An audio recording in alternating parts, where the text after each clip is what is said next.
tere, Tiiu Tarot siinpool, ajatud kollektiivsed sõnumid kõigile meile, mida sa pead teadma, mis on sinu ellu tulemas, olulised teemad, vaatame, mis on kaartidel hetkel siis öelda meile lähitulevikuks. Võta siit videost kaasa endaga see, mis sa tunned, et on sinu jaoks tähtis, mis ei ole, lase lahti, järelikult see on kellelegi teisele mõeldud. Me alustame. Karikate paas on see veel, karikate paas veel õiget pidi ka. Nunnu, armas, siiras, armastus, armumine, silmarõõmud, ka süda hüppab rõõmust. Lähitulevikus on oodata häid uudiseid või et mõnda väga head pakkumist, mis tõesti teeb südame väga-väga soojaks ja väga-väga õnnelikuks. Ja see on see, vau, kuidas ma ei näinud seda üldse tulemas, see on nii hea asi.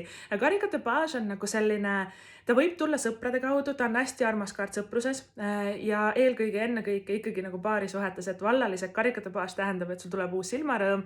Ta on väga siiras ja väga aus kaart, ta tähendab ka natuke sellist suhte alguse faasi, kus me natuke nagu punastame ja oleme häbelikud ja kohmetud ja ei saa sõnu suust. Ja võib-olla on keegi juba sulle silma peale pannud, sest karikate paas on õiget pidi ja ta justkui nagu tahaks väga enda tundeid nagu väljendada ka.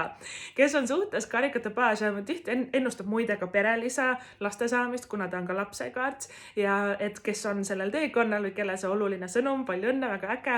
Ja karikate paas on ka selline, et teeme koos midagi nunnut, teeme koos midagi toredat. Ärme üldse mõtle, et 10 sammu ette ja mis see kõik annab, et me peaksime lihtsalt nagu koos aega nautima ja ka üleüldselt suhetest välja tulles. Karikate paas on nagu ma kuulan oma südant kaart, ta ongi meie see siiras armas süda.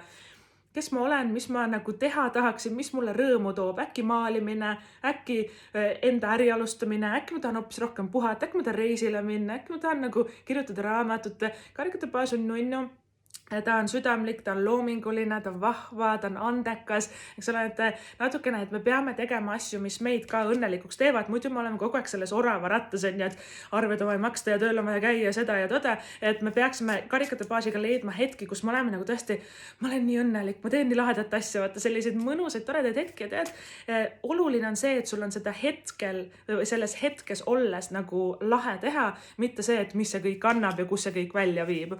Järgmine kaart on müntide kaks. No müntide kaks ütleb mulle seda, et sa võib-olla liiga mitu uut projekti enda peale korraga võtnud on ja müntide kaks tähendab ka 2 töökoha vahel valikut, võib-olla 2 sissetulekuallikat või põhitöökoha kõrvalt avamegi selles karikate baasis näiteks ka uue kanali, mis mööda raha meile voolab, see on midagi kunstilisemat ja loomingulisemat, aga müntide kaks ka mõnikord tähendab seda, et meil on liiga palju kohustusi korraga meie õlgadel ja siis me ei saa selles karikate baasis nagu elu nautida ja tõesti suhetele keskenduda ja neid nunnusid toredaid asju teha, et midagi pead võtma, midagi pead jätma, sa pead need valikud nagu tegema, et selles müntide kahes, muidu sa jäädki kogu aeg 2 vahele.